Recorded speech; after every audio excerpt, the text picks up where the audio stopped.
Hello there, everybody. Welcome back to the Real Bros Podcast. I am your host, Logan Thomas, and with me, as always, is my most excellent co-host, Caden Green. and together we are The Real Bros. Oh yeah. oh yeah. It's a dance party day here on the Real Bros Podcast. Caden, we are continuing our journey through the Jurassic franchise. Yep. Today we are talking about Jurassic World Fallen Kingdom. This is I would say this one's one of the top ones for me. This is a really good one. I would say visually it's the most stunning Jurassic absolutely. film. I would say this one has some of the most practical effects out of The Jurassic World part of it. Yes. I would say this would probably be second or third for prosthetic effects. Because Jurassic Park 3 was a CGI heavy film. But it still had Decent amount of practical effects, this is true. I would say 2, they leaned heavily into CGI more than practical. Oh yeah. But yeah, it's going to be hard to top that first one's practical effects. But this is pretty close. This one is the closest thing to a horror movie that we have seen in this franchise. Yep. This definitely draws a lot from gothic horror, Almost like slasher. There's a lot of slasher kind of vibes in this film. There is definitely, it has that monster in a mansion vibe into it in the last 20 so minutes of the film. Right. I would say this one definitely builds upon the last movie in a really good way. Oh yeah. They definitely took what was kind of laid out for it in Jurassic World, and they definitely picked up well on that. I would say this took the franchise in a place where you would think it would be boundless. But as we know, the next one is the next one. Which honestly, that I don't think it's horrible. It's not horrible. It's just the only good part is like the fan service part at the end. You know what I mean? Because that's the only memorable part of the movie. Right. But yeah. This is a good one. I would definitely say if you like darker kind of stories, this would be a good one for you. This one I would think is much more emotional than a lot of the other ones. Oh, absolutely. I think it's got a good overall story. The acting is fantastic, like it always is. Of course, you still got some incredible actors. Mm-hmm. There's even a surprise return character in this film that we'll get into when we get to the spoiler review. But other than that, go check this one out if you're a fan of the Jurassic movies, or if you want. I wouldn't say this would be a good on-ramp for anybody for the Jurassic franchise. I would definitely either start with the Jurassic World, or the first one, which is going to help make this movie make much more sense. Oh yeah, because this is like deep franchise lore kind of stuff in this film. But other than that, yeah, go check this one out. Caden, you want to take us into your quick review? So, the quick reviews starts off like this. We're back with Owen and Claire, and at this point, Isla Nublar has a reactivated volcano. Mm-hmm. So they are tasked with collecting and retrieving select dinosaurs to bring to a new safe haven to preserve them from extinction. Absolutely. That's another thing about this movie that I think I love, is because it forces like the game to change. You know what I mean? Like, it pretty much says like we can't go back to the island after this movie. But we find out that eventually they're going to go back to a different island, but it definitely affects the world in saying that Isla Nublar is like no longer on the board. Right. So that Or means, at least it won't be for a hot minute. and so that means all the nostalgia points are going to be gone from that point right there. Um, Otherwise, I would say this is a pretty good movie. Oh, yeah. This one definitely deals with a lot darker themes, as we said before. It introduces a whole lot of new lore for the franchise, I would say. Were you all right with the new lore, or did you think it was kind of much? Uh, like, I was all right with it. There were definitely a couple things that had me like, whoa, wait a minute. Yeah, it's definitely, it feels like it's pulling for the strings, kind of.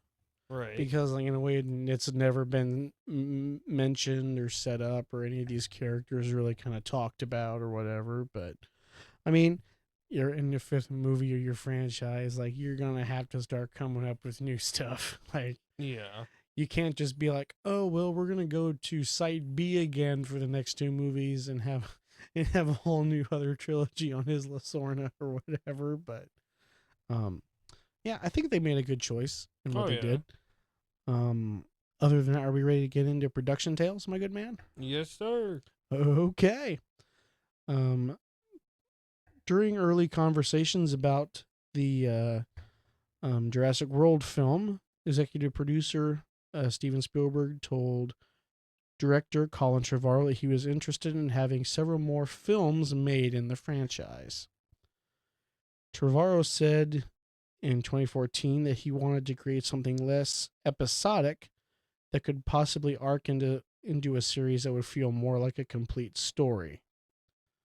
Which, I mean, I get that Yeah. because at that point you're going to be turning it into like Star Wars or something. You're going to have Jurassic Park Episode 27, The Return of the T Rex, his son, or something ridiculous like that. Yeah, sounds about right. Trevorrow also said that he would direct the sequel if asked, but later decided against this, saying he would be involved in some way but not as a director. He felt that other directors could bring different qualities to the future films, which I agree with that. Um, Eventually, Trevorrow did return to direct Dominion, which is this is kind of why this trilogy of films kind of reminds me of the Star Wars sequels because you have the Return film directed by one person. Huge success, right? Right. Huge success, sets up potential future stories. Middle movie, it's a darker movie, different director, sets up things that were really talked about or implied in the original, in the last movie. Other director returns for the final film. Tries to conclude the story he told in the first movie in the trilogy, Okay. while trying to expand upon the stuff that he didn't cover in the second movie, and trying to tell a story in the third one that feels completionist and yet completely not connected. I just kind of see those parallels. Um, like I don't. So I'm gonna kind of go off on Star Wars here a little bit. This I don't like the new trilogy. I don't hate it, but I definitely don't like it. It It's would got, in my opinion, the new Star Wars trilogy has more problems than it does solutions. if they would have just let J.J. Abrams handle the whole thing, it probably would have been 100 times better. Probably. But I digress. I don't hate The Last Jedi. I think there's ways to make the movie better. I mean, it also says a lot that Mark Hamill says he hates the movie, but you know what? That's his perspective.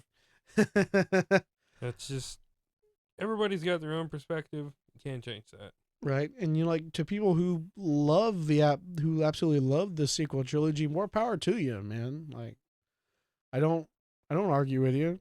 Like I think they're good Star Wars stories. Like I don't think we absolutely like needed them, but Right. whatever.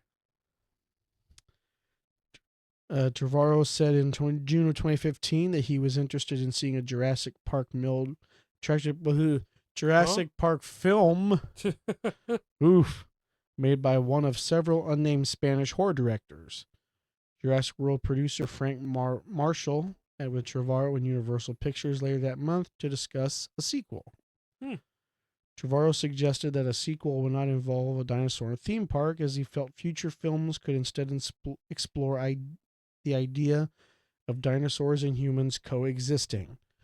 Um, I feel like that's the only trajectory the movies could go Oh, absolutely. without becoming completely repetitive of itself. Because the only thing that made Jurassic World different from Jurassic Park is that it was a functioning park. Right. So he said the film could involve dinosaurs going open source, resulting in multiple entities around the world being able to create their own dinosaurs for various uses. So Some use is good, some definitely not. pretty much all bad. Yeah. um, Universal announced the sequel in July of 2015, 1 month after Jurassic World released. I mean, understandable. Like it made bank. So, so, um, Jurassic World 2 scheduled for a June 22nd, 2018 release date in the US. And Trevorrow was announced to write the script along with writing partner Derek Colony as they had for Jurassic World. It was also announced the film would be produced by Marshall and that Steven Spielberg and Trevorrow would act as executive producers. Hmm. And Pratt and Dallas Howard would reprise their roles from the previous film. Pratt and Howard were paid $8 to $10 million for their involvement, respectively. Unlike its predecessor, Trevorrow said the sequel would not involve a bunch of dinosaurs chasing people on an island. Mm. So pretty much their idea of what they wanted is pretty much what they got. Yeah. In October of 2015, horror director J.A. Bayona was being considered to direct the film. However, he chose instead to proceed with a World War Z sequel. He dropped out of that project 3 months later due to commitments and was hired for Jurassic World 2 in April of 2016. I was gonna say there isn't a World War Z sequel, and that makes me Mm-mm. sad. And there's definitely video games Oh yeah. and stuff. I could have swore I heard not long ago that there was potential for another film in the works. Oh, absolutely. Um, which again, that would be cool because World War Z was like that was a big movie. I remember I seen the trailer on TV and I was like, that movie looks terrifying. Then like I hear later on it's just like a gigantic action movie. So I mean, it still is terrifying. mm-hmm. World Absolutely. World War Z. Mm-hmm. Oh yeah, because those zombies are persistent. Oh yeah. They're not like your shamblers that just slowly murk around. No, they are fast. They are durable, and they are persistent. They're a lot more like 28 days later kind of zombies or whatever. Oh yeah, because the one scene that I remember is they were in Egypt and they had built these really tall, like 50-foot walls. Mm-hmm. The zombies were attracted to sound at that point, Mm-hmm. and they just started dogpiling on top of each other until they were able to get into the city. Oh yeah. That's like the thing from the trailers that everybody like remembers and stuff. That's like Oh a yeah. gigantic mountain of zombies. It's like no matter where you go at that point, it seems like they're always there as well. Absolutely.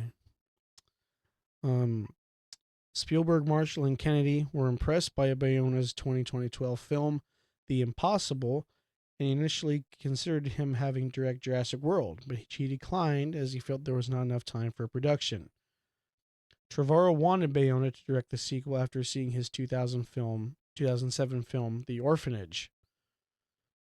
Before he was hired, Bayona had met with Trevorrow and became enthused with the project, or being told the script's second half, which would play out like a haunted house film. Okay. We're moving into new territory. J.A. Bayona is an incredible director, and I know he'll push the boundaries of what a Jurassic movie is. I think it's important that we take risks. A franchise must evolve or perish. Bayona later confirmed the film would be the second chapter in a planned Jurassic World trilogy. Him and Trevorrow worked closely throughout production. The film was under working title Ancient Futures, was in full pre-production as of July 2016. Storyboards being designed, and production designer Andy Nichols was hired. He spent 4 weeks with Bayona in Barcelona discussing references, pictures, and background details, as well as Bayona's ideas for the Lockwood Mansion. I also remember it also says that Bayona really tried to include shots from Dracula. There was a few other that it mentions. I forgot where it was, but you can definitely tell he pulled a lot of inspiration from gothic horror films for the second half of the film. Oh yeah. And go ahead. Sorry, it's very well done because the lighting, the layout of the mansion, it just Oh, absolutely. You know what I mean? It's hard to put it in words, but it's done so well. Absolutely. Trevorrow has stated the story was inspired by a quote from Dr. Alan Grant in the first film. Dinosaurs and man, two species separated by 65 million years of evolution, have been suddenly thrown back into the mix together. How can we possibly have any idea what to expect? I mean, yeah. Like, at what point do you expect for the films to not, like, go there? You know what I mean? Yeah. Like, they can't keep the dinosaurs on an island forever. No. Otherwise, like he said, it needs to evolve or it will die. Yeah. And if they would have just kept repeating the same thing over and over and over again, it would just, we would not be talking about this, and we would be on to the other franchise that we're going to be after this. Sooner or later. I can't talk about a lot more of this stuff because it gets into spoiler details, but pretty much everything, there was no like problems on this film. They brought back a special character that we will talk about later. And I do want to bring this up because I know this one might break your heart. Lowry was originally supposed to return. Come on. The character of Lowry, a park control room employee from the previous Jurassic World film, was considered to return in Fallen Kingdom. Trevorrow ultimately replaced him with the character Franklin Webb, saying that Lowry did not have quite the same spirit. We did like the idea of Zia and Franklin, who are two new characters, being pretty idealistic young people who are activists who really believe in the cause that Claire believes in. I wasn't really able to shoehorn Lowry into that guy because he's kind of cynical. Actor Jake Johnson met with Connolly to discuss his character's potential appearance in Fallen Kingdom, saying that Lowry is a different guy because of what he went through in the last movie. Like, he's got a huge ponytail now. I pitched he's got a sleeve of tattoos. The trauma of seeing a dinosaur attack really messed him up, so I thought we could have some fun. In October 2016, Johnson said he and his character would not be in the film.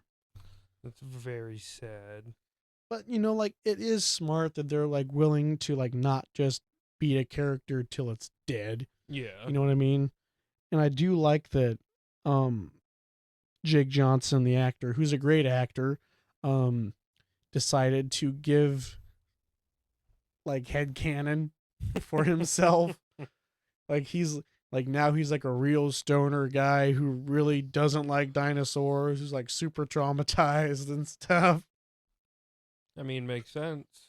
It does, and I'm really and it's fun when actors do stuff like that. Like, hey, I know I'm not there, but here's what I think this guy would be up to right now.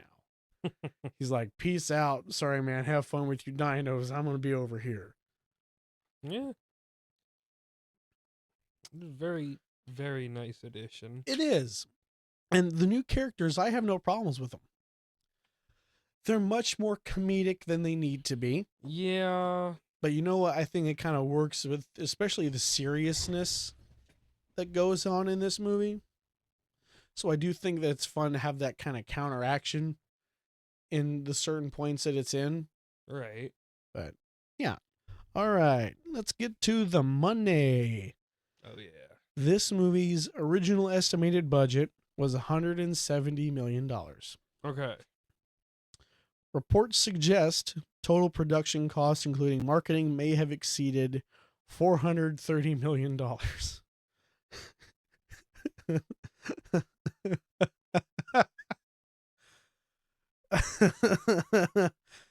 How's that rattling in your brain there, my good man? Like a ping pong ball in a cup.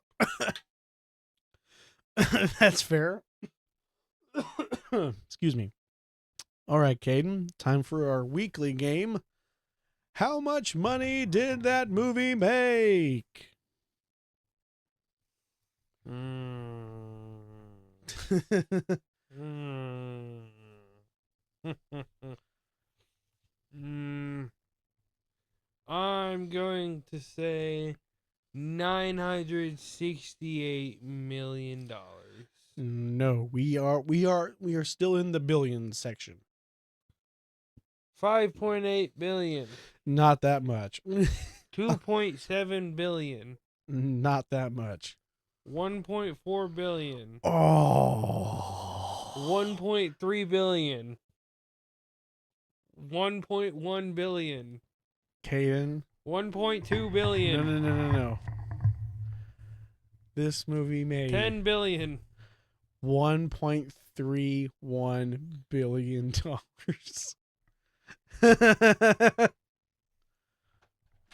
And the budget was 173 million.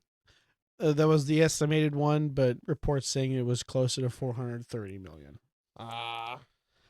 Including $417.7 million made domestically in the US and Canada. So pretty much it made $1 billion overseas. With us little contribution being the 417 million. Opening weekend it made $148 million. Oh. So it almost made back its entire quote unquote estimated budget. Opening weekend. That's not bad. No, it is not. All right. Now that we've got all that fun jazz out of the way, Caden, is there anything you want to add before we get into our spoiler territory? No, sir. Oh, yes. If you haven't seen the movie, stop the video now. Go watch it. Come back once you've watched it, and you can join us for the rest. Absolutely. And don't forget about our sponsor today, InGen. We make your dinosaurs realistic enough for you. Think they bought it? No. Oh, okay. I tried. All right, Caden. Shall we? You got to do something like. And now for our sponsor, InGen. Tomorrow's future at today. No, I want my future to be tomorrow. Don't make it today. I got a lot to do today. I'm too busy today for the future. I can't handle it all. I'm not going to handle it all. Could you just imagine a company like that existing in the world today that is so greedy and whatever? Disney. What was that? You're in some dangerous water there. Hey, I've already accepted the fact we're not getting anything from Disney ever, so No, we're not. so I'm gonna try to have as much fun as I can. That's fair. All right, Kane, are we ready to get into this movie? Sure. All right, the movie starts with a what? What are you laughing at? The movie starts. Yeah, like they all do. Hey, you don't laugh at James A. Janice when he does the movie begins. Because he's built up a reputation of doing that. We have not. I try to say something like that at the beginning of every movie review. We're very inconsistent. I think that's what a part of our charm is. I think. We're No. consistent about some things. I think. We're consistently inconsistent. Yeah, see? That's not a good thing. But you know what? The quality is always there. Okay. I'll take your word for it. Yeah. At least the structure is always there. For the most part. Again, I'll take your word for it. All right. So we are back at Isla Nublar on a stormy night, and it looks like most of it is flooded over, or at least the pond is definitely flooded over. Oh yeah. It looks like they built some kind of a gate by where the Mosasaurus pond was. It's definitely run down because it's been 3 or 4 years since the events of the last film. And we are in a submarine in the Mosasaur paddock. And these guys are looking for the Indominus Rex's skeleton. It's not really said who these guys are working for at this point. For most everybody would assume it would be InGen or whatever. But they take a bone, and I did write this little note right here. Creepy Mosey. Because the Mosasaurus is definitely aura farming in this sequence. Tell me I'm wrong. You're wrong. It is being a regular apex predator. That's true. The first Keep glimpse. your modern language out of our good-natured podcast. Dumb. The first shot of the Mosasaurus we get, I like how they did it. So they cut the bone off, and it automatically goes to the top of the water, and the lightning crash, and you just see the gigantic silhouette of the Mosasaur. It's beautiful. Yeah, it's terrifying too. It absolutely is terrifying. And there's a ground control guy who's operating off of a generator or something on the ground. Gate control. Yeah, gate control. He was like, "All right, guys, get out of there. I gotta close the gate." And they're like, "All right." So they just start backing it up. Caden, what do they back into? A Mosasaurus that, honestly, in my opinion, is probably a lot bigger than the last time we saw it. Oh, I think so, absolutely. And they back into him with his mouth open. Was like, "Yep, keep coming, boys. This is where I need you to be." Because I'll say this. The last time we saw the Mosasaurus was at the end of Jurassic World. Its neck was barely able, or its mouth was barely able to go over the neck of the Indominus Rex. Mm-hmm. I would say at this point, its mouth is long enough to fit the entire Indominus. It's pretty close, yeah. But then we get another cool shot where we're above the water again, and you just see the sublights just go out over the water. So we already got a few guys on vacation in this episode of the show. Trust me, there's gonna be a whole lot more. And the gate control guy's like, I can't reach them. What do I do? And the guys in the helicopter is like, we gotta go, man. Wrap it up. Caden, who's been lurking around in the background this entire time, Just our favorite dinosaur from the beginning of the franchise. Mr. Rexy. Rexy. And the gate control guys just turns around and there he is. He's like, hey guys, roar.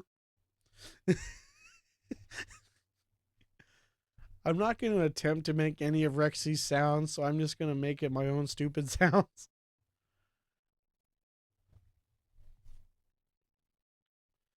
And so at this point, Rexy is now chasing the gate control guy. And the gate control guy is terrified. The helicopter starts to take off, and this guy just jumps on the ladder that they roll down for him. And you had some thoughts about this guy. So he stays near the bottom of the ladder, right? Mm-hmm. Rexy grabs the ladder, and instead of climbing up and then cutting the rope, the gate control guy stays at the bottom near Rexy, and the crew on the helicopter are trying to cut the ladder off. Yeah. Like at that point, the guy's just a liability. They should have left him there. And then part of the ladder rips off from Rexy, and he just like roars at it. And then the guy, or they're all celebrating or whatever. Caden, what happens next? The guy's yipping and cheering and clapping. He's like, yeah, we made it out. And then the Mosasaurus swoops on up, bites the guy and the ladder, almost taking down the helicopter as well. And this helicopter makes off with the bone. I think it's a rib. It is a rib bone. It is a rib bone. And then we get a news report saying that Isla Nublar is now have an active volcano and it's set to erupt any day now. Yay. What are your thoughts on them doing this? You know, it's all right. It's definitely a welcome experience. Mm-hmm. Because before, all we've had is just humans versus dinosaurs. Now we have nature versus everything, which is a very neat concept. Absolutely. It also brings back the possibility of an extinction level event, which they say several times in this little sequence. This is when we get our surprise actor return. Ian Malcolm is back, and he's not in the whole movie. He is in this, and in the end, he is giving a testimony to a committee of some kind of the government, a group of senators, I believe it is. Mm-hmm. And he pretty much tells them that the dinosaurs need to be left there to die. Yeah. Because he calls this nature correcting itself. Because we've proven ourselves incapable of handling genetic power. Which is the truth. Yeah. And I do know this. Most of Ian's lines from this movie are lines from the original novel. Which that's cool. It is. And we get to meet back up with Claire. Yippee. Caden, what is Claire doing these days? She is working as an activist to help protect the dinos. And get them taken off the island. Yes. I think this is a funny way of mirroring what happened with John Hammond. Going from capitalist to naturalist. Oh, yeah. I just think it's funny that everybody who is involved with the money-making process of the dinosaurs eventually is like, we need to protect these dinosaurs, man. We need to save these guys. Or they die. And this is where we meet Franklin and Zia. Franklin is a systems analyst, and Zia is a paleo. Veterinarian, Yeah, yeah, something like yeah, that. paleo veterinarian. And Claire gets a phone call from the Lockwood estate. And this is where we get into that new lore that we've been talking about. Yes, sir. And Claire drives up to Lockwood Estate, and we see a portrait of John Hammond there. Still not entirely sure what this means. We meet Eli Mills, who is Ben Lockwood's uh, assistant, or like he runs the business or whatever for Benjamin Lockwood. I always called him Benji. Benji Lockwood. Yeah. And we learned that Hammond and Lockwood were partners in InGen. Yeah, this is that really big new lore that we've got. And the first amber mining and laboratory work was happening underneath this Lockwood estate. And we meet Eli Mills talks about how Ben Lockwood wants to take all the dinosaurs out, or as many as they can, and put them in a place called Sanctuary, Yes. which is an island that Ben Lockwood owns and will be completely safe for the dinosaurs, and there'll be no intervention of any kind. No tourists, no gates, no fences, just them. Essentially living the way John Hammond wanted them to live. Yes. And as far as we know, in this point in the franchise, Isla Sorna is still a thriving environment for dinosaurs. Yeah. And this is when Ben Lockwood shows up, and he's in a wheelchair. He's a really old man, and he has a cane like John had. It has an amber with a mosquito on the top of the cane. Mm-hmm.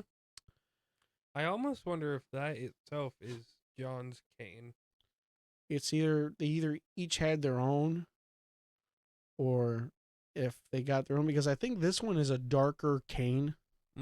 Because John's was always white. Gotcha. And like, I wonder if this to show that this is like the darker side of that partnership, because we do learn some things later on in the story. Because eventually John and Ben parted ways over a difference that we don't know what it is at this point in the movie. And we see a little girl. We don't know who her name is, but we are told that it is Ben Lockwood's granddaughter, and that her and Ben are really, really close. I mean, we learn that Claire needs to go to the island because there is a tracking device for most of the species, but the one they want the most is Blue because she's the last of her kind. Yes. And you know who we need help to capture Blue there, Caden? Mr. Owen Chris Pratt Grady. That is his full name, Owen Chris Pratt Grady. Yep. Full legal name. And so Claire drives up to the mountains. We're not really sure where this is. But we see his Airstream there, and he's building a big old house by himself. And he's doing a very good job. And so I do love what he says, the first line he says, because she's like, "Hey, Owen." He's like, "Oh, boy." Yeah. And he turns on and he just says, "Back for more, huh?" And we go to a bar and we realize that they broke up because they each had their different stories on why they broke up. They're kind of similar, just through different perspectives. And Owen doesn't want to go save Blue. I'm wondering if it's just because he's like, "Hey, man, I moved on from that part of my life. Like, I don't need to be doing dinosaur stuff no more or whatever. But he goes home and he watches Blue baby videos. Hmm. Caden, what do you think of the Blue baby videos? They're so cute. They're so cute. But they're so sad. Oh. Because then you realize that all the other ones are dead. Yeah. It sucks. But before Claire left the bar, she said that he's on the flight manifest to go to Isla Nublar. So he goes home, watches baby videos. Then we cut to the next morning, and Claire, Zia, and Franklin are getting ready to board the plane. Franklin is apparently a nervous flyer. Understandable. And then they go and get their seats, and apparently Chris Pratt and Grady has been sleeping in the plane most of the night. And he's like, "What took you guys so long?" I do love that he first thing he notices is Franklin is a nervous flyer because he's like buckling in, he's like holding his bag or whatever. And he's like, Would you ride a horse that's been abused all of its life? He's like, well, no, but I rode my motorcycle through the jungle with a pack of raptors. Yeah. And Franklin's like, we're not compatible. Like, why not, bro? You got this absolute scaredy cat. And then you got Owen, who just does whatever, just for the fun of it. The Mr. Cool guy of the series at this point in time. Yeah. Which I would say he's like, who would you say was the cool guy of the older movies? Would you say it's Ian? Ian or Grant? Like, Grant never did like stunts though. Like, Ian did like some form of action. You know what I mean? I don't know. Probably the biggest thing I can think about is in Jurassic Park 3. It seemed like Dr. Grant was doing his own stuff. Right. Because there was a kid missing, and he wanted to make sure everybody in that group got out alive. Right. But anywho, we're cut back to the Lockwood estate where I'm not really sure how to name this lady because she's like a Nanny. A nanny. Her name is Iris. She's a very interesting character. She's very proper. Very British. Mm-hmm. And so, like, and this room has like skulls and dioramas of dinosaurs or whatever. Like a museum. Definitely like a museum. And let's just say this is the best jump scare of the entire movie. Maisie scares the crap out of this lady. And the way she scolds her is like, what would you do if my heart really stopped? Like, I don't know. I don't even think she really answered that. She just said, it wouldn't. It wouldn't. Then they got into an argument about the Queen's English or whatever, and such a British conversation. They were arguing over the word bath versus bath. And it's like, no. Bath. Say, we're filthy Americans, so. I don't know, speak for yourself. I'm a clean American. Did you have your bath? Or did you have your bath today? I had my bath. I don't know what you're talking about, but I done had my bath. I don't know what this bath or bath is, but I had my bath. My English teachers would love you. Oh, English teachers loved me too. They loved me so much they always wanted to see me after class. Hey. They loved me so much they didn't want to hold me back, man. I'm not sure if this is when we have Ben and Maisie. Oh, yes, we do. We get Ben and Maisie. They have a little heartfelt thing talking about dinosaurs or whatever and asking about her mom. Yeah. And he said that she would have saved all the dinosaurs too. Pretty much is a very caring lady. Yeah. Then we get on the island and We switch back to Owen, Claire, and the group. Yep. We're on the island, and we're met with an entire military fleet. Yeah, I called this part Mills's op because because like they don't work for anybody except for Lockwood and Mills. Right. Because like InGen is not a part of this movie at all, which is crazy to think about. It's very surprising. It just turns out the whole thing is InGen. It's just like the darker side, the ones that don't just care about money. They got more. Well, I'm not going to say anything else. We meet Ken Wheatley. He's actually a very interesting character. He reminds me of Roland a little bit. And at this point, I wrote Franklin is a scaredy cat. I wrote something less appropriate, but along the same lines. So did I. I just wanted to make it known that he is a scaredy cat.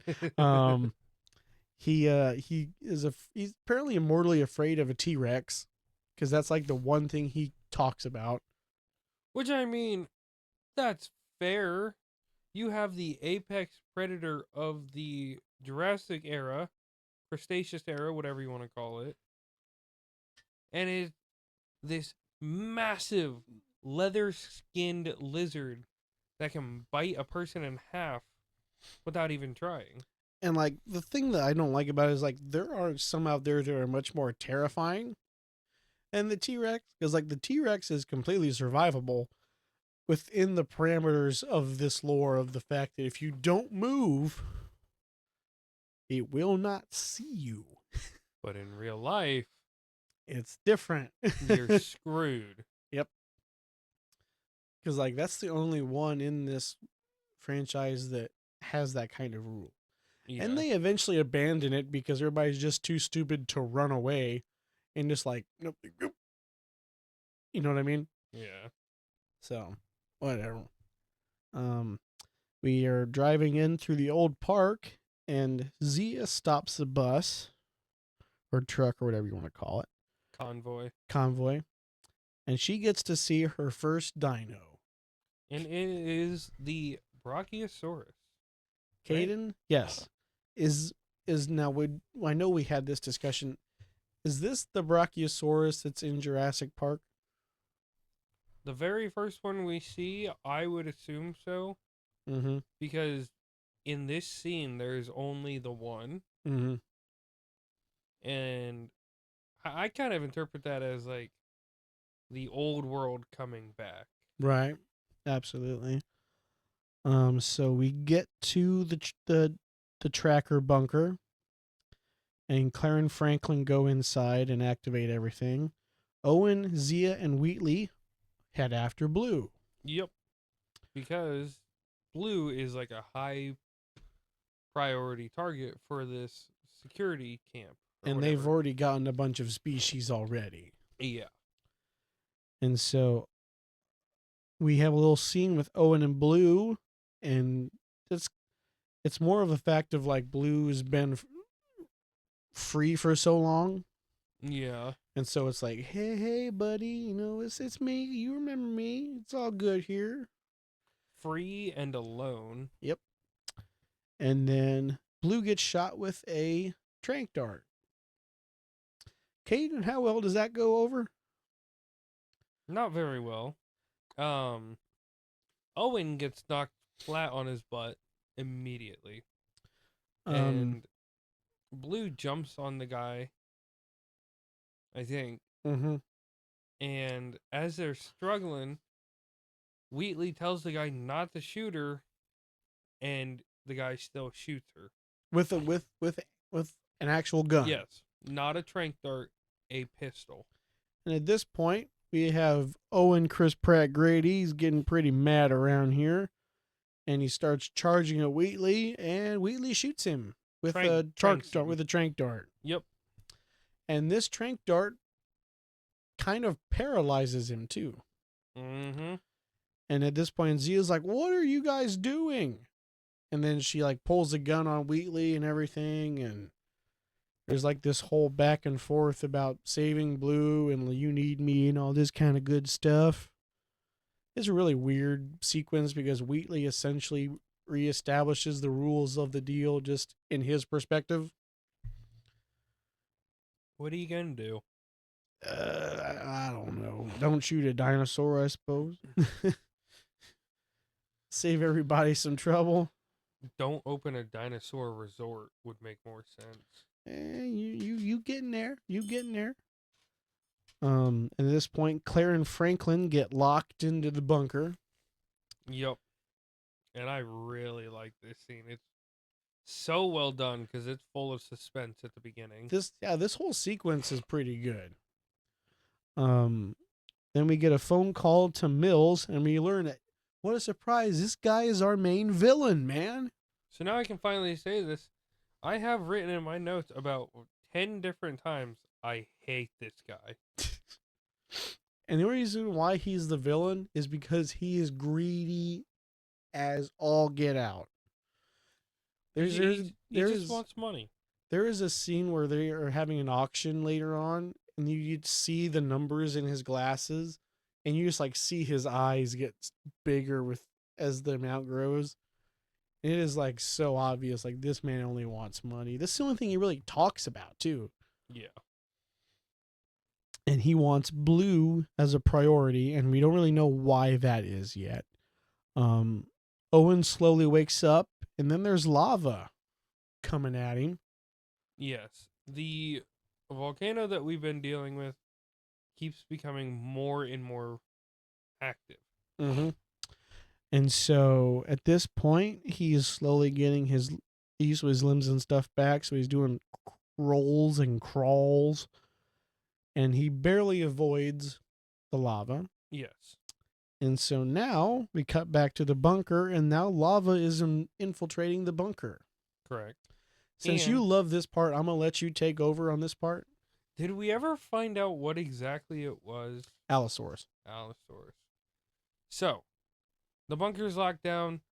Claire and Franklin. I was about to say Carter.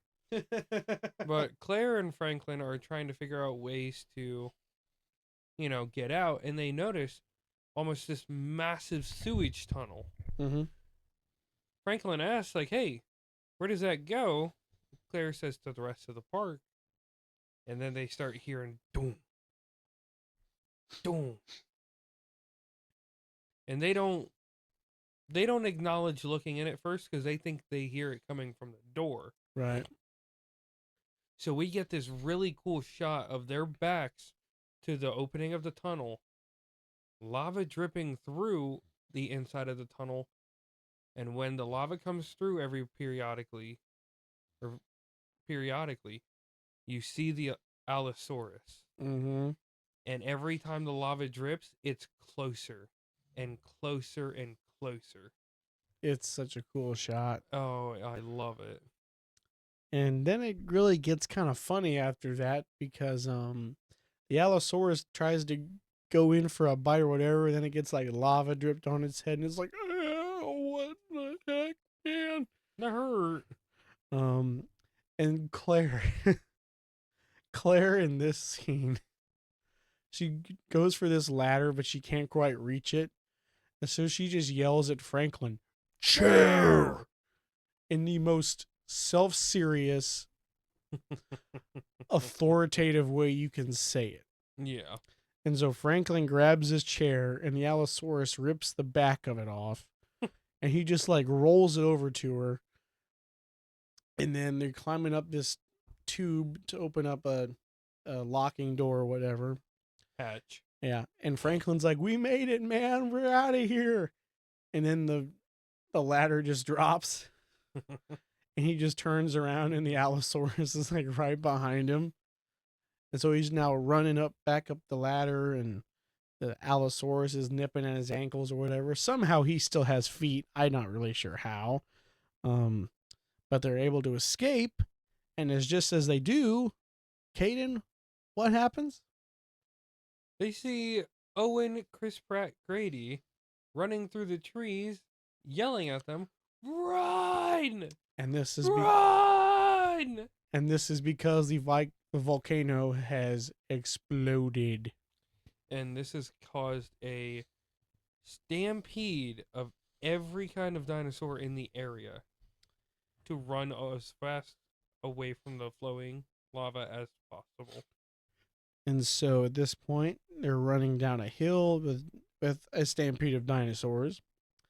And they get to a log, and there's a gyrosphere there. I love that gyrospheres.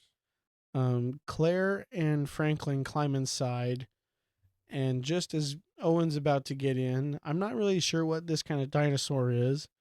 We're just going to call it the Devilsaurus. Yeah, because that's all it really is. It starts to growl at him and whatever, and Rexy steps in. Oh, we got the big crown dinosaur. Oh yeah, there's some kind of Triceratops adjacent dinosaur, and there's a little fight there. I forget who wins that fight per se. I'm pretty sure the other dinosaur just runs off. Yeah. But then Rexy steps in And just destroys the devil dinosaur. Devilsaurus, whatever. and then Rexy's just like, you know what? I've had enough of this lava stuff. I'm out of here. And his tail hits the gyrosphere, and it shuts owning Franklin inside. Who? Claire and Franklin. Sorry, There you go. I'm not used to these new characters. I know. And so now they're starting to roll down the hill, and Owen is trying to run as fast as he can behind them. Well, he's not trying to run as fast as he can. He is running as fast as he can. He gets enveloped by the smoke, and Caden, these guys go over a cliff. Correct. And I do remember this from watching the bonus features. They built a roller coaster for this shot. So they pushed the gyrosphere off on roller coaster tracks. And so they just put like a GoPro on the inside. And so like their reaction and everything is so genuine because they're going down a roller coaster track. Oh my god, that's so cool. And now we're in the water. Mm-hmm. And all these dinosaurs are in the water too. They can't swim. And It's very sad to watch. this entire part is very sad. And Owen tries to get them out. He tries to shoot at it. It doesn't work. Shocker there. He has to go up for air, and he comes back down, and he uses his knife, and they're able to pry the door open. And so they all swim back up, and we're alive, man. Somehow. And it cuts to the dock, and Wheatley, sorry. He is a collector of sorts. He takes dinosaur teeth. Yeah. Not exactly the best thing. And these dinosaurs are alive, by the way. Mm-hmm. And so Owen and Claire and Franklin see all this, and they realize, dude, we got to get on that boat. They're leaving, man. And so there's a dock chase where they're trying to get on a truck, and they do like a Dukes of Hazzard jump with a big old 2-ton truck or whatever. You know how it goes. Which I brought this up to you. They somehow do a wheelie off a flat surface to land on the door of the ship.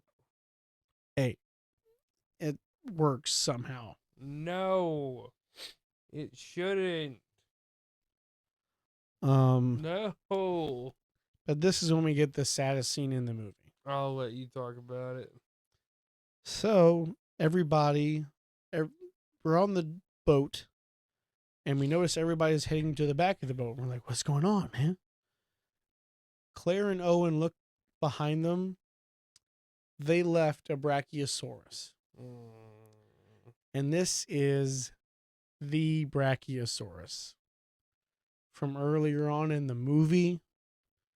the original one, the first dinosaur we saw in Jurassic Park, the original film, and we just watch it get turned to dust. We don't see it turn to dust, but it is heavily implied it is no longer with us. And it is such a sad scene, man. Yeah. Every time we watch it, Carly usually cries. I was about to. But then the door shuts and we are off back to the mainland. Yeah. And this cuts back to Lockwood Estate, where Mills is meeting with a man named Eversol, and he is setting up an auction for the dinos because he wants to use this money for future scientific endeavors. Yeah. Kate? Totally. Caden, what is this scientific endeavor called? Really? It's the main bad guy of the movie. The Indoraptor.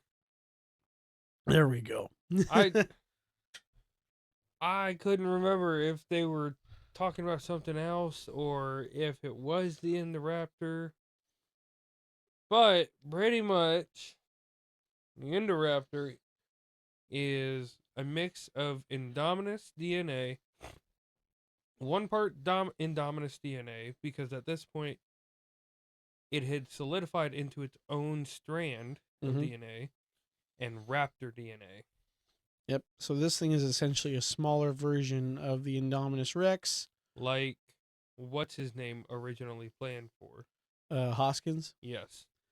And so this thing is much more controllable. This thing's much more deadly.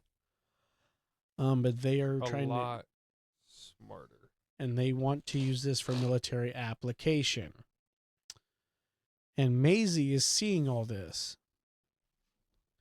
And so she overhears the whole auction thing and she tries to warn her grandfather about it, and he just brushes it off.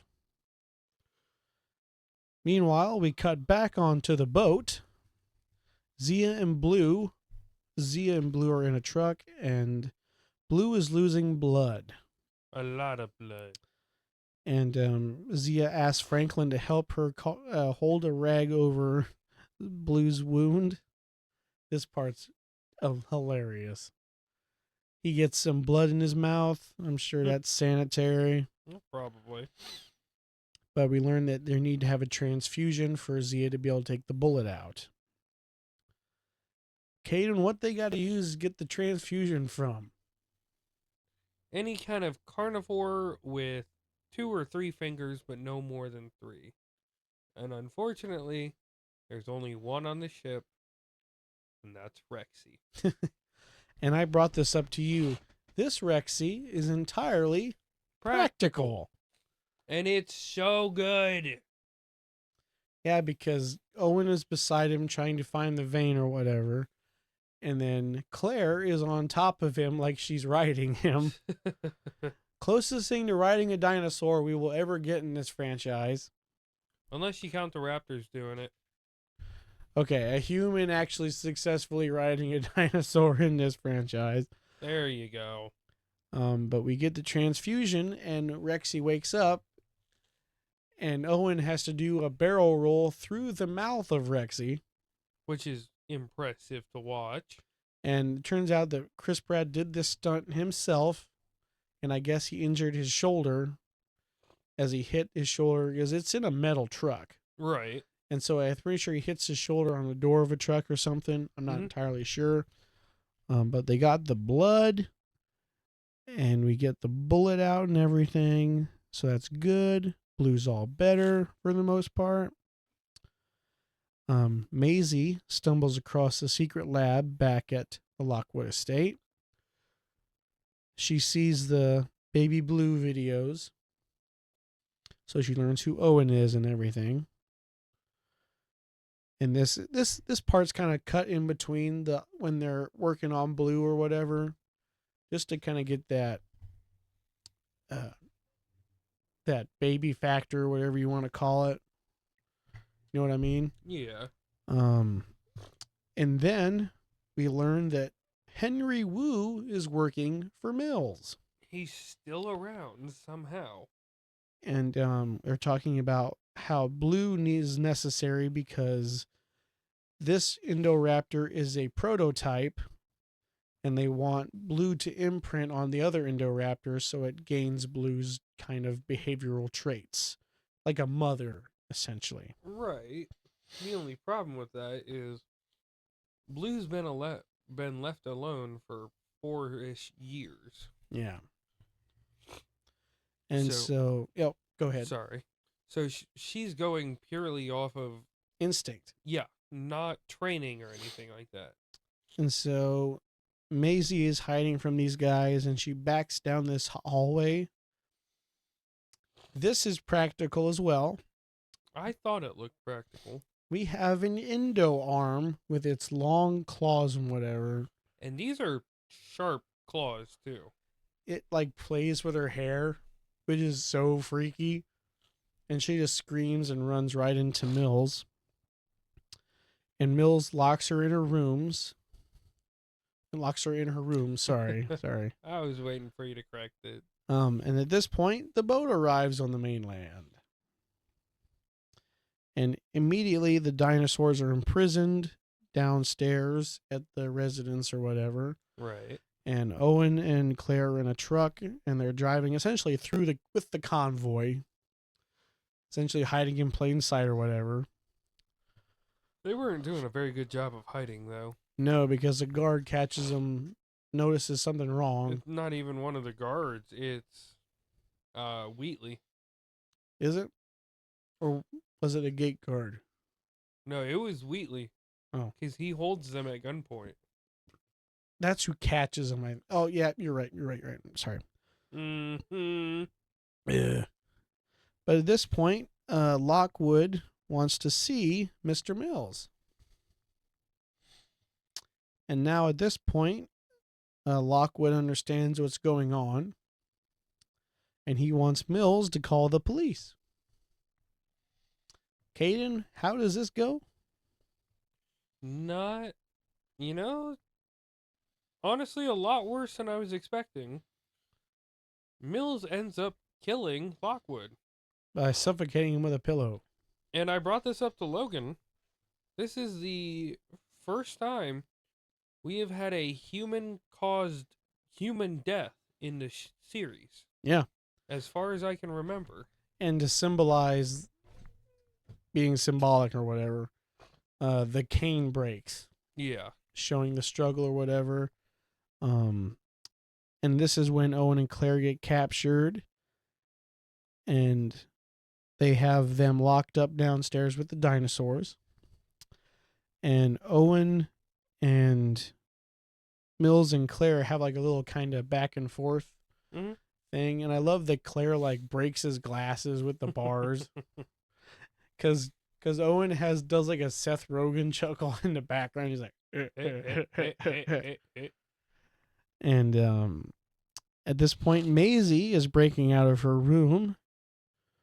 At this time, all the buyers from the auction are starting to arrive.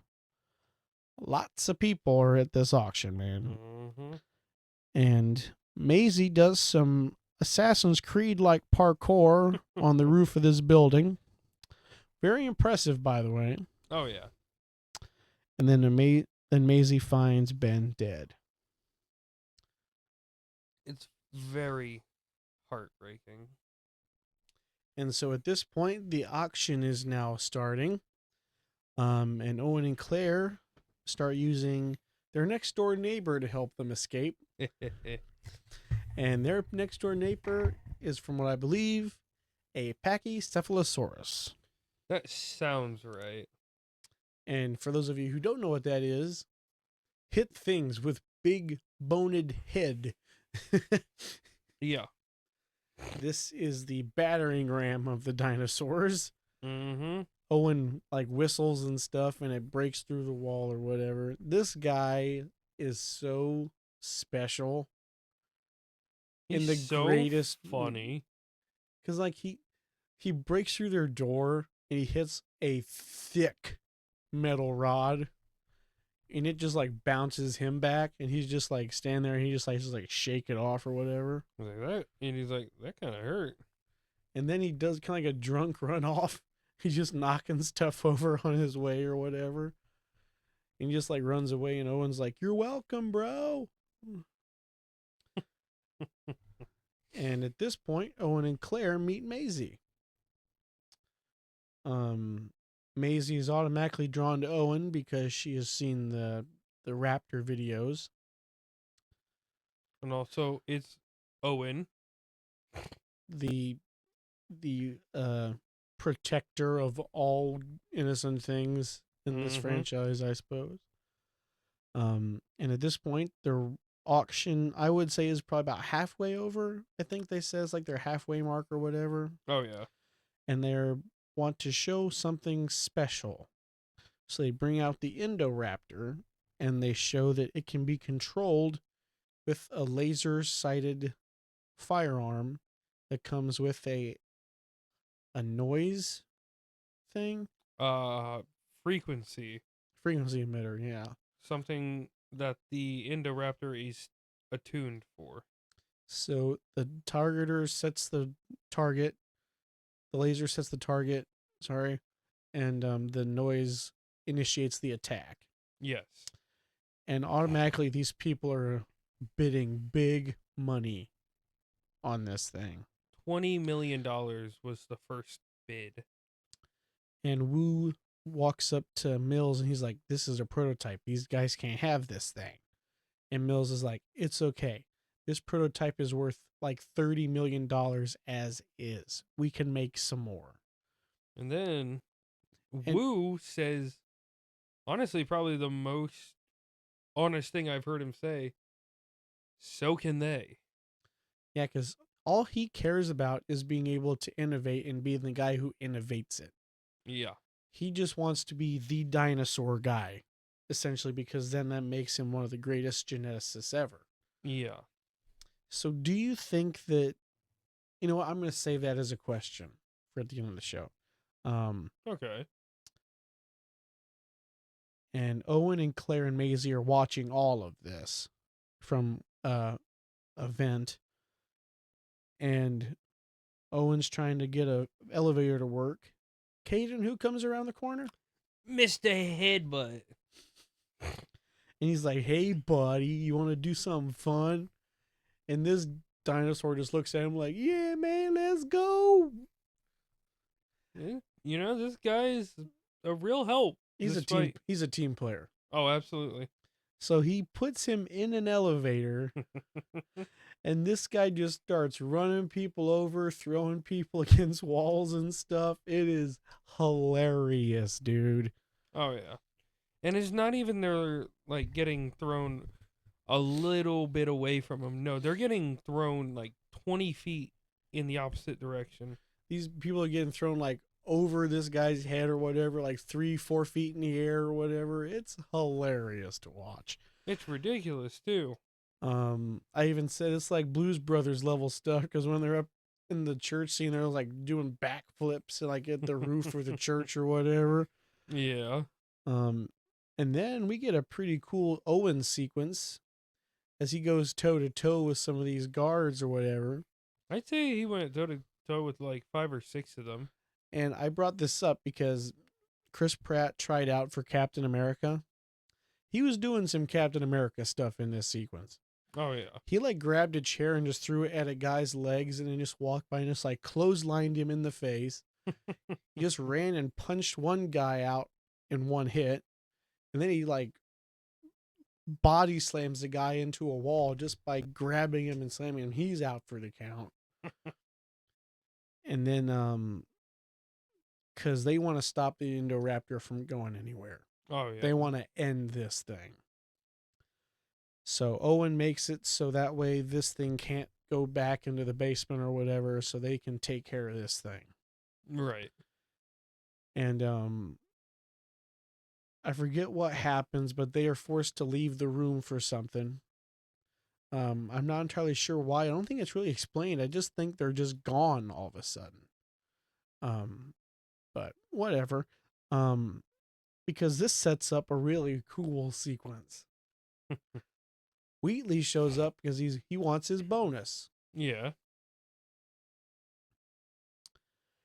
And so, as we know, he is he's a tooth collector.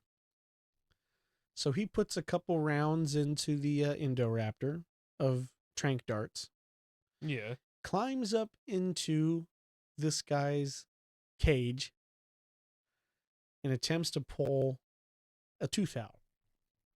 Caden, how does this go? Well, we find out the Indoraptor is not asleep. It is playing. It is fully awake, and it's toying with Wheatley. So he like flaps his tail so it makes Wheatley look. And then we get the most grimmest grin out of this Indoraptor because it like opens its eyes and it's just like this guy's done. And this goes on for like another minute before it actually decides to strike. Yeah, because then it just raises its tail and it just leaves it there, and Wheatley's like, oh no. And instead of moving his hand away from the creature's mouth, he kept it there. And by the way, this is all practical effects too, by the way. Yeah. This Indoraptor grabs his arm, bites it off, and proceeds to send Wheatley on a bonus paid vacation. Oh, yeah. And when I say vacation, I mean this guy's like on vacation and staying on vacation. Yeah, he's not coming back. At this point, realize Eversol, the auctioneer runner, has been hiding behind his parapet this entire time. And so he just like coward runs to the elevator and he's like, okay, we're good here. You realize there's 3 other people hiding in this elevator. And so he throws this woman into the middle of the elevator, whereas she sees this dinosaur and she just shrieks. And that gets its attention. And so now Eversol is trying to put in the code for the elevator, and it closes just in time. Everyone's safe. Psych! Somehow the Indoraptor just smikes the panel with its tail, and the door opens. Caden, what happens next? Well, a little bit of a buffet for the Indoraptor. By the way, Eversol is played by Tony Jones, and I love his hair effect in this sequence. Oh, yeah. So this is clearly a toupee, I guarantee it. But he's got like a comb over or whatever. The Indoraptor's roar sends his comb over like flapping in the air straight up like alfalfa. Nice. All I gotta say. And so Claire, Owen, and Maisie are trying to escape, and Mills stops them. He's like, oh, so you're gonna take care of this girl now, huh? It's like, guys, you don't even know what she is. And we're like, well, what? Like, it's a granddaughter, dude. Nah. Maisie is a clone of Lockwood's daughter. And this is what started the rift between John and Ben. Because John believed that was immoral. Which, kind of makes sense. Yeah, like, you're so full of grief, the only way you're going to be able to have your daughter back is if you just clone her. Yeah.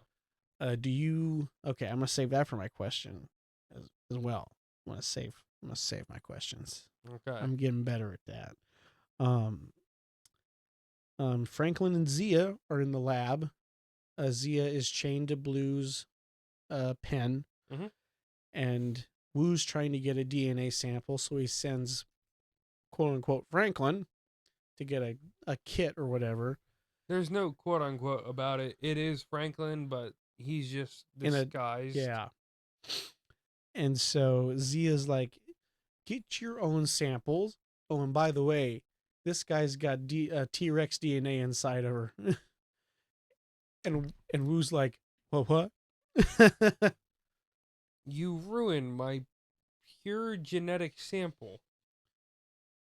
And And she's like, yeah, pretty much. and then Franklin stabs him in the neck with, I'm pretty sure, some form of drug. Carfentanil, I Yeah. think. So he goes sleep for a little bit. He ain't going to sleep. I don't think he wakes back up. Not in this movie, anyways, because he's in the next movie. Oh, is he? Yeah. Carfentanil is just like a really strong sedative. Fentanyl is a drug. Carfentanil Okay, is a drug that is 10 times stronger than that. it's a dino tranquilizer, dude. A dino tranquilizer. What would happen if you put that into a person? Well, we found out he just sleeps for the rest of the movie, and he's somehow back in the next movie. Granted, InGen is probably a part of it, so they're probably just like, hey, get this guy up. Pretty much. But if it wasn't for that, he's dead. Yeah, He's not much. waking back up. And at that point, some guards show up, and Zia and Franklin release Blue.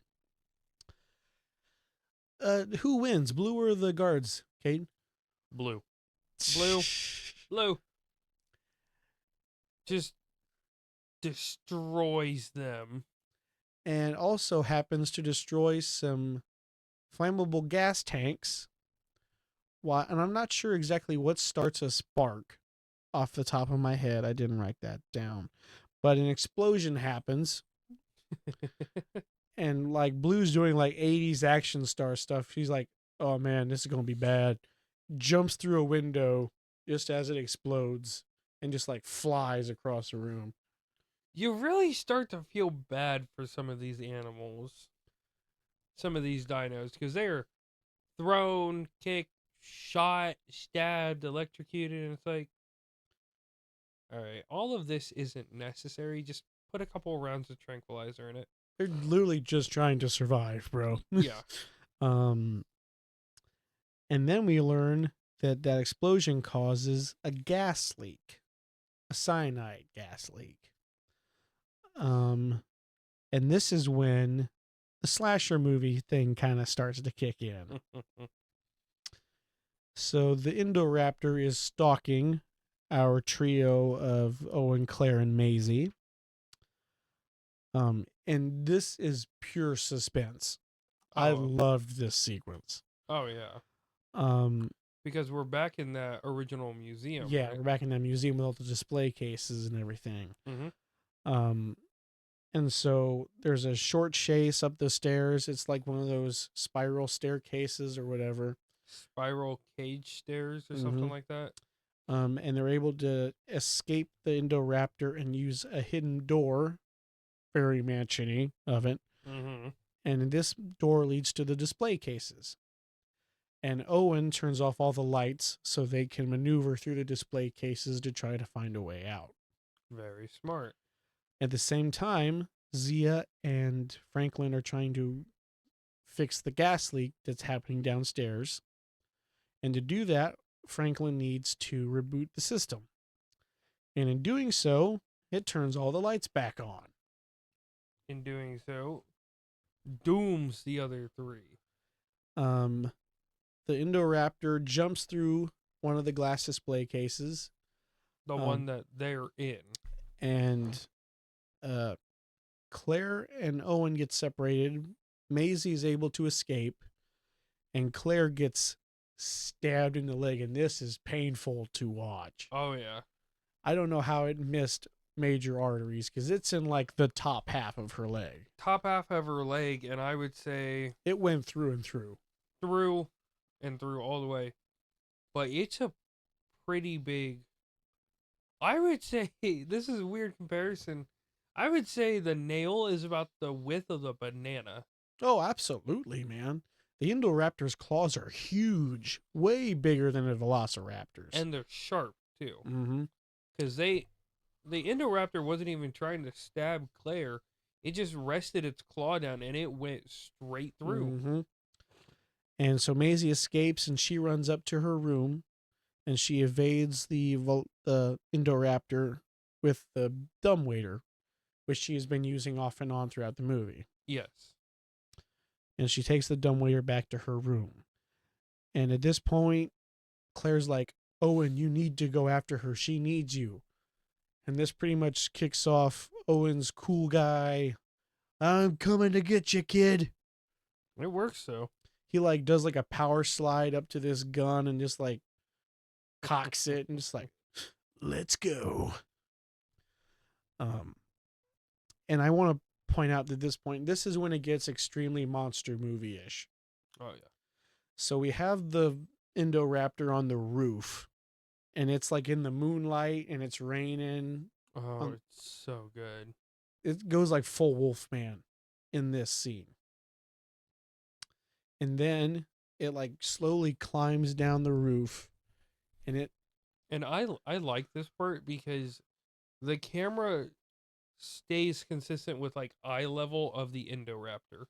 and so then the camera turns upside down because the Indoraptor is kind of Spider-Manning it, Peeking its head around, and it's cool.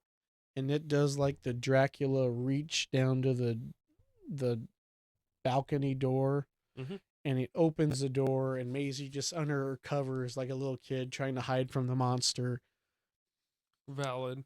and it enters her room, and this part is so terrifying. It just like slowly drags its claw up her bed, like on top of her covers, and she's just like death staring at it, and the Indoraptor just slowly just moves The and covers. just like cheering its teeth or whatever. So Terrifying. good. So good, man. And at this point, Owen busts through the door. He's like, "Hey, I'm over here." Oh yeah, he actually busts the door into pieces. And he just starts opening fire, and this gun only has like 2 shots in it. I counted 4. Was it 4? 3 or 4. And then he's like, "Are you serious?" Then he's just like, "Okay, you know what? Maybe we need to have a discussion about this. I apologize. We both did bad things here." So what happens next when all the shots run out, Logan? Blue shows up. He's like, "Oh man, you best back off my humans," and just attacks the Indoraptor. And it's so funny to watch because you have this tiny little raptor spider monkeying around on the back of the Indoraptor. And Maisie's just in her bed just watching all this happen, and Owen just like, "Okay, we need to go now." And he just like grabs her and takes her out the door, and at one point Blue gets wrapped up in Christmas lights and gets thrown across the room or whatever. Oh yeah. And I love how as they escape, and they're doing more of this kind of parkour stuff, they're breaking through the mirrors, the windows and stuff. Mhm. And it's just so cool to just see like the after effects of what's happening. Like, cause like it's all in your imagination. What's happening to this bedroom right now. And you just seeing like the small little tidbits. And at one point, Owen and Maisie get knocked off of the railing or whatever. Yep, because they were on Maisie's balcony trying to escape. So they're taking a little lip or ledge around the outside. And then they get knocked off to the roof of that museum, which is a gigantic dome. Almost looks like a greenhouse roof kind of situation. Greenhouse roof / skylight. And so they're up there walking across, and the Indoraptor is following them, and it steps through the glass, and it realizes, oh, that's kind of treacherous. I better not step on that. I better not move too quick. And then you realize Claire's behind them somehow. Well, I mean, you gotta remember she was moving when her nephews were in trouble. That's true. And so now she has that gun, and she's aiming the laser at Owen. Mm-hmm. And Owen's just like, "Yeah, come get me, man. What you gonna do about it?" So she initiates the attack, and Owen just charges at this thing, and he just slides underneath it, and it falls through the glass. But whoa, like, you think you guys can get me like that? No, no, no. I'm much more acrobatic than that.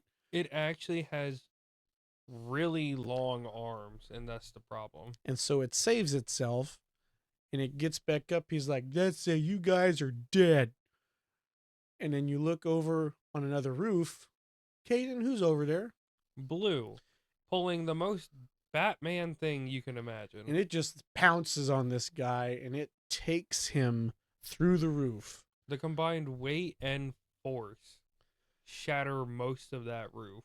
And then Blue and the Indoraptor are just slow-mo falling into this museum.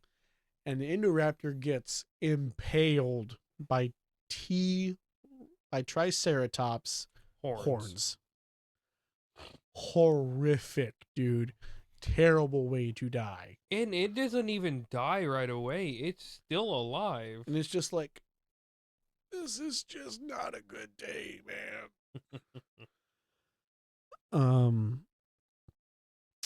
And then Owen and them are still on the roof, and Zia and Franklin show up, and Franklin's like, "You guys okay?"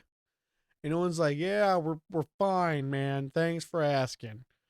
And they're like, "We got to get downstairs. Something's happening." And then they learn about the poison gas or whatever, and Claire wants to release the dinosaurs. Right. And she's about to let them loose on the mainland. And Owen's like, "If you push that button, there is no going back." And Claire closes the button case. And she just starts watching them essentially about to die. Through suffocation. And then all of a sudden, the doors are opening. What's going on, man? Maisie opens the door. And she delivers a savage line. A very heartfelt line. She's like, "They get to live just like I get to live."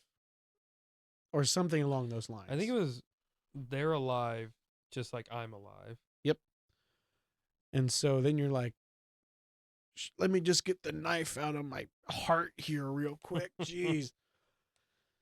So now there's a stampede while Mills is trying to make his escape. Mm-hmm. Caden, how does this go? Break it down for us. Well, the stampede doesn't even start with grounded dinosaurs. It's initiated by a pterodactyl swooping in and flying off with one of Mills's bodyguards. Mm-hmm. After that, the real stampede comes in. Triceratops, Brachiosaurus, whatever the other ones are that we mentioned. Pretty much a little bit of everything. Yeah. And so he's hiding under his car. I'm not sure if that would be a smart decision or not. I mean, realistically, it kept him safe. Yeah. But he gets back out of his car and he's like, "Man, that was close." Caden, what happens next? So he gets out from underneath the car, and due to the way the camera is angled, you see off in the background the Devilosaurus. Mm-hmm. You're like, oh, now he's gonna chomp. Rexy gets him before you can even think about. And it is almost jump scare-esque how just fast Rexy comes into scene here. Oh, yeah. And then the Devilosaurus is like, "Hey, I'm going to piece of that action." Rexy shuts it down, man. He's like, no. This is my stuff. Go away. And then Rexy, in Rexy fashion as he does, destroys the Indoraptor bone. Yep. The just by stepping Indominus Rex bone, that Mills is trying to escape with. Just by Saving the stepping world. on it. Saving the world without even realizing it. The selfless hero that he is. And now we cut back to Owen and them are leaving the mansion and Blue confronts him. Yes. And this isn't a hostile confrontation, though. This is more like a, "Hey, Dad, are you proud of me? I saved the day, man." This is also a kind of a... It's sad. Kind of, but not really. It's more a pride thing. Yeah. Because Owen wants to take Blue with him now. Yes. And Blue's like... Blue would if she didn't have to go in a cage. Yes. But Blue decides to... be free. Run off. Because at this point, she's gotten a taste of freedom. Mm-hmm. She wants it. And so they set off on their own. and they take Maisie with her. So now we have a little family dynamic we got going on. And we cut back to Malcolm giving his speech. Yep. And this is the part I believe that is from the Michael Crichton book, Jurassic Park, because the book is much more about the theology of what happens and like, is it right or wrong? Um, and so, and I do bookend this because essentially the entire epilogue is just his speech by seeing the dino DNA being moved around in the world, dinosaurs being shipped off to different countries, being used for all kinds of purposes or whatever. Right. And the movie ends with him saying, "Welcome to Jurassic World." Yeah.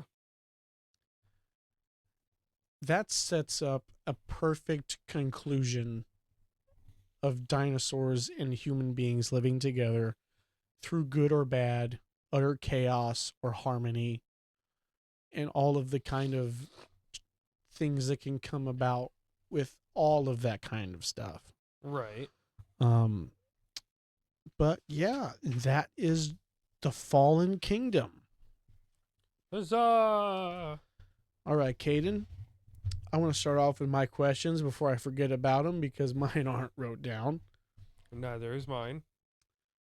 Do you think Henry was always kind of a villainous character, even like all the way back in one? Henry. Henry Wu. See, I don't think so. I just think once he started doing the job, he realized he's making breakthroughs that nobody else has. And so he doesn't want anybody else to get the opportunity to. Mm-hmm. I agree. I think it's also in the fact of like he has to stay where the power lets him do whatever he wants is, Yeah. and that just happens to be InGen and it's mustache twirling villains.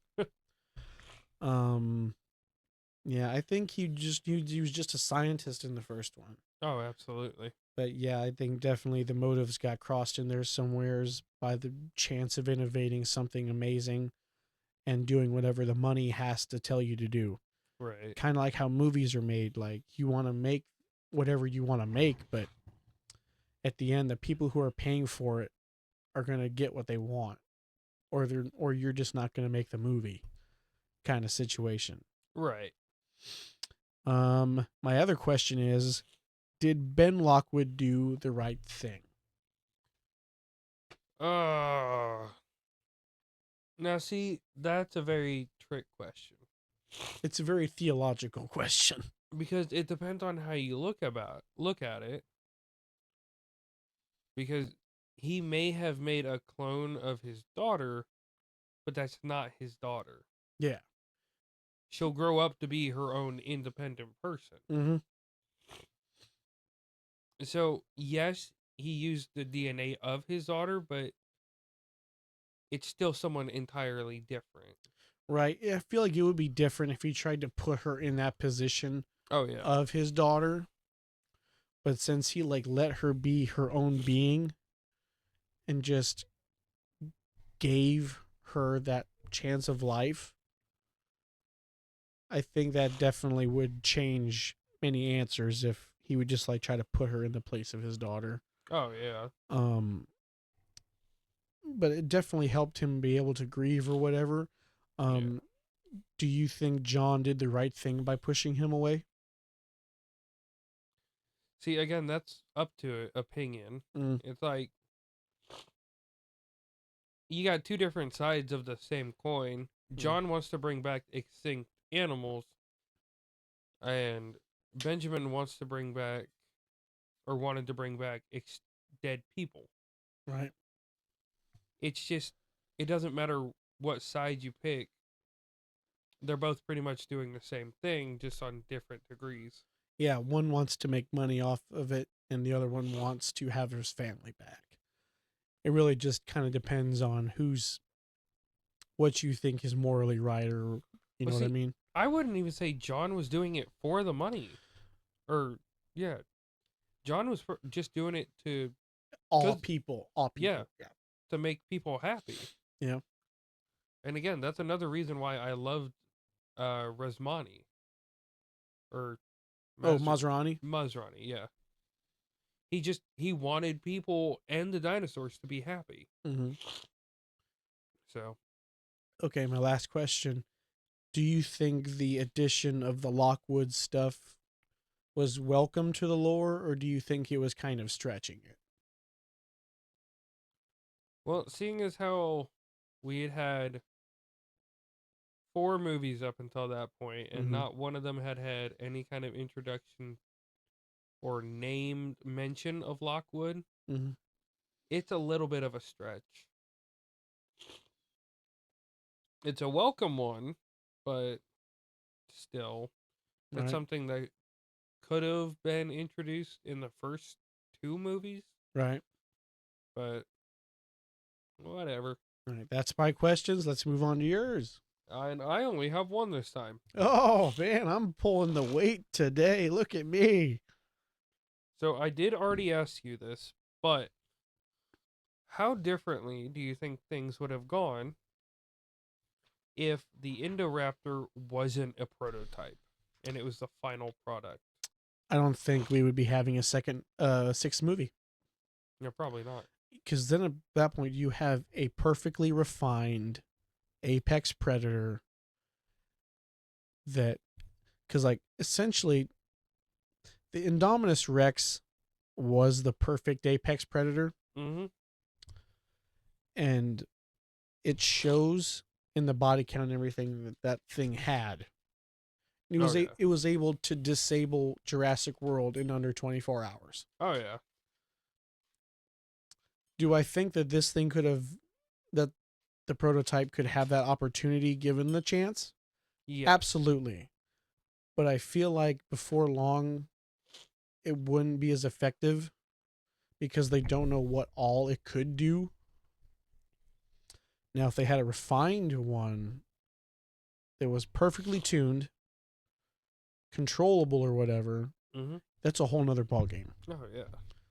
Because then you would have countries fighting over control of this thing. Yeah. So then you get into like potential war right there. Yeah, it would have been nothing but worse. Nothing but worse. Yeah, definitely at no point would anything good have happened. But yeah, that is Jurassic World Fallen Kingdom. Next week we will be covering Jurassic World Dominion, and we will be watching and talking about the extended cut, the only Jurassic World movie that has one. I did see that this one originally was 40 minutes longer than what it was. I didn't really say what all they cut, but I think I would have liked to see more because this movie definitely carried some shoulders for the franchise, I would say. Oh, yeah. But yeah, I think the extended's not much longer than the original. But yeah, next week tune in for Jurassic World Dominion. And until then, I'm Logan Thomas. I'm Caden Green. And this has been the Real Bros Podcast. See you guys next week. Bye-bye.